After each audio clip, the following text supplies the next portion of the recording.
Hierdie is die storie van son en maan en hoekom hulle in die lug bly.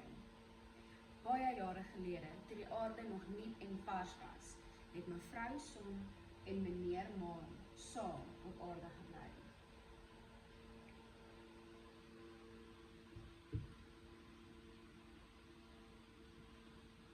Hulle het saam 'n groot, pragtige huis gedeel wat 2 verdiepings gehad het. Op die boonste verdieping was daar 'n groot balkon wat in die aande uitgekyk het op die apies wat in die oerwoud speel. Mevrou Son en meneer Maan het saam in die aande op die balkon gesit en geluister hoe al die apies rondspring in die takke en met mekaar speel. Hulle beste vriend was Water, maar Water het nooit vir Son en Maan in hulle huis kom kuier nie. Kom kuier asseblief vir ons, smeek Son. Asseblief kom kuier vir ons, Water, vra Maan. Ons kan dan almal saam op die balkon sit en luister hoe die apies speel in die aande. Maar Water het altyd dieselfde antwoord gegee. Nee Son, nee Maan, ek kan nie kom kuier nie. Ek het so baie vriende wat binne my bly. En al die visse en seediere gaan nie sonder my kan oorleef nie. En ek is bang dat ons almal nie in julle huis gaan pas nie. Elke dag het Son en Maan dieselfde vraag vir Water gevra en elke dag het hulle dieselfde antwoord teruggekry. Een aand terwyl Son en Maan op die balkon gesit het en na die apies luister, het Maan 'n blink plan gekry.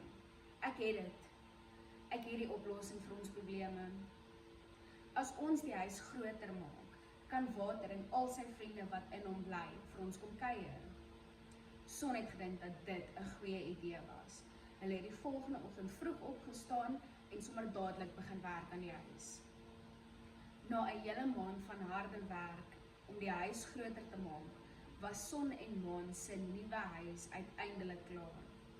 Hulle het dadelik vir Water geroep.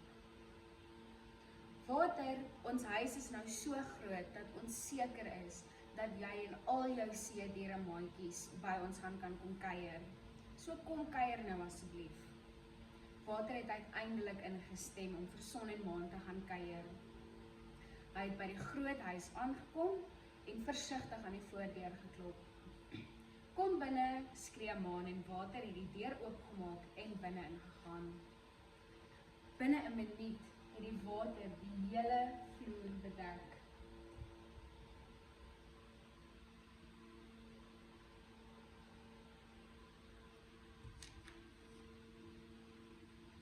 En die water was tot by Son en Maan se gesigte.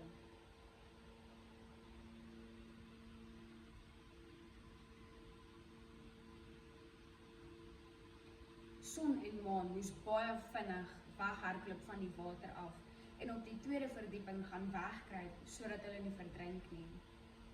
Maar soos wat hulle weghardloop, het die water net aanhou inkom.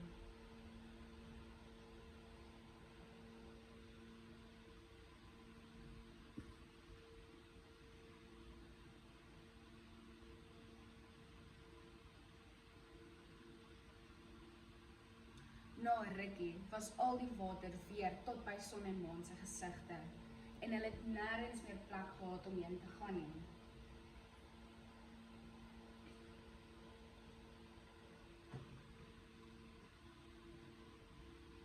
Hulle het tot op die balkon gaan wegkruip. Dit is die enigste plek waar hulle kon wees, waar daar nie water was nie. En waar al die seediere wat in water woon, nie was nie. Maar die water het net aangehou styg in die huis in en was na 'n rukkie tot op die balkon gewees. Son en Maan moes baie vinnig ander plan maak. Hulle het toe in die lug opgespring.